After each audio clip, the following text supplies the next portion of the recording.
నమస్తే శ్రీమాత్రే నమః శ్రీ కృష్ణాయ నమః సెప్టెంబర్ నెల 7వ తారీఖు 2025 మేషాది ద్వాదశ రాశుల వారికి ఎలా ఉండబోతోంది అనే అంశంలో ఈ రోజు ప్రత్యేకంగా మనం చెప్పుకోవాల్సింది మనకి చంద్రగ్రహణం ఏర్పడే అవకాశం కనబడుతోంది. రాహుగ్రస్త చంద్రగ్రహణము ఇది మన భారతదేశంలో కనబడుతుంది. సూతకం కూడా ప్రతి ఒక్కళ్ళు చేసుకోవాలి, అంటే పాటించుకోవాలి. గ్రహణం పట్టు స్నానము, విడుపు స్నానము, మధ్యలో మనము ఎటువంటి పనులు, చెడు పనులు కానీ, ఎటువంటి చెడ్డ మాటలు కానీ, ఆహారం తీసుకోవడం కానీ, ఇట్లాంటి గ్రహణ నియమాలు తప్పనిసరిగా పాటించుకోవాలి.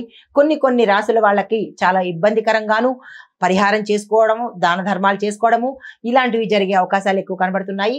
ప్రతి రాశి వాళ్ళు మీ యథాశక్తి కొద్దీ దాన ధర్మాలు, తెల్లని వస్తువులు దానంగా ఇవ్వండి. వెండి, తెల్లని వస్త్రాలు, తెల్లని బియ్యము ఇవి కనుక దానంగా ఇచ్చుకున్నట్టయితే కనుక మీ గోచార రీత్యా కావచ్చు, జాతక రీత్యా కావచ్చు, ఈ గ్రహణానికి సంబంధించినటువంటి ప్రమాదాల నుంచి బయటపడే అవకాశం కనబడుతోంది. తదుపరి రాశి మకర రాశి. ఈ రాశి వారి యొక్క గ్రహస్థితులు చంద్రుడు 6వ స్థానంలోను, శని భగవానుడు లగ్నంలోను సంచారం చేస్తున్నారు.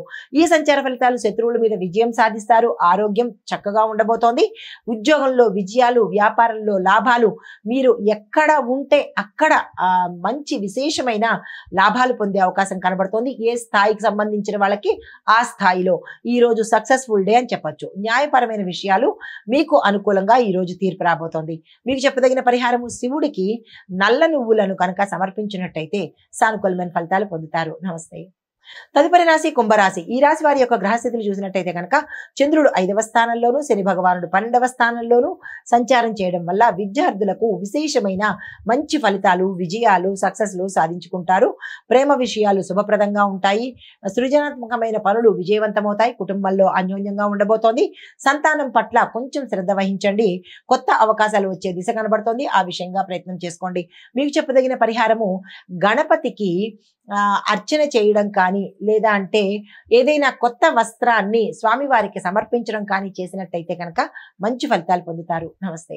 తదుపరి రాశి మీనరాశి. ఈ రాశి వారి యొక్క గ్రహస్థితులు చంద్రుడు 4వ స్థానంలోను, గురువు 3వ స్థానంలో సంచారం చేస్తున్నారు. ఈ సంచార ఫలితాలు కుటుంబంలో సంతోషం ఉండబోతోంది. వాహన కొనుగోలు, భూమి, గృహము ఈ మూడిట్లో ఏదైనా కొనుక్కోవచ్చు, లేదా కొంతమంది ఈ మూడు కూడా కొనుక్కునే అవకాశాలు ఎక్కువగా కనబడుతున్నాయి. తల్లి ఆరోగ్యం గతంలో కన్నా మెరుగుపడే అవకాశం ఉంది. మీరు మాత్రము ఆరోగ్యం పట్ల చాలా జాగ్రత్తలు తీసుకోండి. అనారోగ్య సూచనలు పుష్కలంగా కనబడుతున్నాయి, జాగ్రత్త వహించుకోండి. వ్యాపారంలో కొత్త లాభాలు, ఉద్యోగంలో గుర్తింపు పొందే అవకాశం కనబడుతోంది.